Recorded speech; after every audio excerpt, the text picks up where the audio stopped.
Reuters, dozens of women on Tuesday won congressional and gubernatorial nominations as voters in 8 U.S. states chose candidates ahead of November trademark S elections, including several who notched firsts in a year, boasting a historic number of female contenders.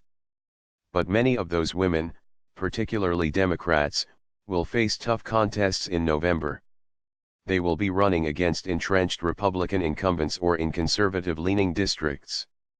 A lot of them are running in pretty competitive primaries, but in districts that are ultimately not going to be that competitive in the general election, said Jennifer Lawless, the director of the Women and Politics Institute at American University in Washington, D.C. A record number of women have filed to run for Congress in the first midterm election since President Donald Trump's trademark S 2016 victory, with some saying they are motivated by criticisms of his treatment of women and by the ongoing Me Too movement that has targeted sexual misconduct. They have outperformed men in U.S. House of Representatives races so far, driven almost entirely by Democrats, according to data compiled by Kelly Dittmar, a professor with the Center for American Women and Politics at Rutgers University. Women made up 36% of Democratic House candidates but represent 46% of the nominees in the 20 states that have held primary elections thus far. That figure does not include California, where some races were still too close to call on Wednesday. Lawless pointed out that the proportion of women among congressional candidates is only a few points higher than in 2016, given an increase in men running for office as well.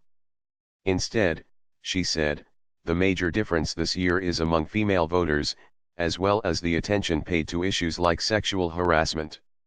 Democratic women in particular are more energized, more enthusiastic and more engaged than ever before, she said, citing poll numbers. Among those who prevailed on Tuesday was Mikey Sherrill, a former Navy pilot and federal prosecutor who is seeking a competitive open seat in northern New Jersey that Democrats have not held in decades.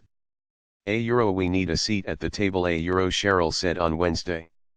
We just don't trademark have a lot of women in politics, Democrats must net 23 seats to take control of the 435-seat House in November, which would likely stymie much of Trump's trademark S agenda.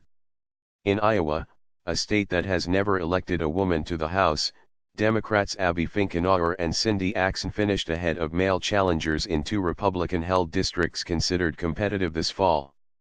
Two New Mexico House districts saw women win both the Democratic and Republican primary elections, including Deb Haaland, who could become the first Native American woman elected to Congress.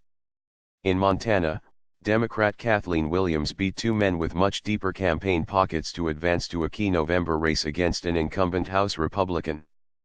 The crucial House races in California yielded more mixed results. Katie Porter, a law professor, earned a spot in November trademark S race against Republican U.S. Representative Mimi Walters, and Katie Hill, a 30-year-old former nonprofit director, appeared poised to take on Republican incumbent Steve Knight. But liberal female challengers in two other key races fell short. Tuesday trademark S gains for female candidates were not limited to Democrats. In South Dakota, Iowa, and Alabama, three states that have never elected a woman as governor, Republican women won nominations and are favored in November. Even if women fail to capture many seats in November, Dittmar said their presence on the campaign trail would have a snowball effect. I think many of the women trademark S candidacies in 2018 may have a longer influence in inspiring other women to run, she said.